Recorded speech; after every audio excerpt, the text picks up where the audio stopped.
This week's pick is Bagman. Minor spoilers ahead.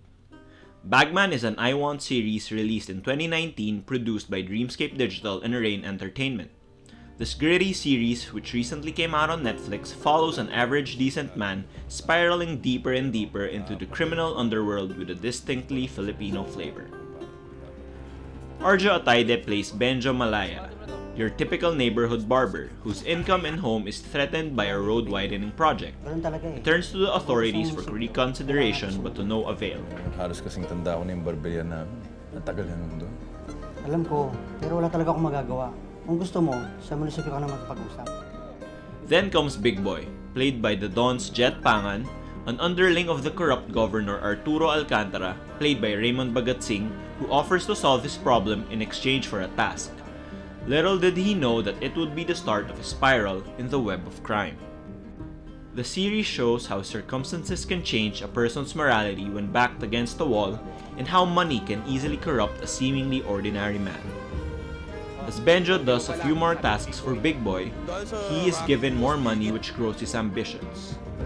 He soon becomes firmly entrenched in the governor's inner circle, acting as both assistant and enforcer, as vote buyer and intimidator. He soon meets Cito, played by veteran Alan Paule, who's a bit more complex than Big Boy. He acts as Benjo's moral compass. But the question is, can Benjo still be saved? The premise is ambitious and certainly not the storyline we're accustomed to watching on local television. The usual virtuous, morally upright protagonist is nowhere to be seen here. Benjo, the tempered anti-hero, offers a subtle nuance to the scene, a very refreshing change to Filipino TV. The show's handling of corruption and politics is remorseless and hits close to home. The grit and thrilling pace of the series is similar to some of the best local movies. But for all the generous comparisons made to both high-grade television and film, there's a slight sense of carelessness to the production. Despite Ataide's stellar performance and an intriguing premise, the quality is somehow bogged down by production with audio mixing and editing mishaps. Overall, the good still outweighs the bad. Bagman is still a show we should root for because of its compelling story and excellent performance. It gives an interesting insight on how government corruption works, especially now that it's campaign season.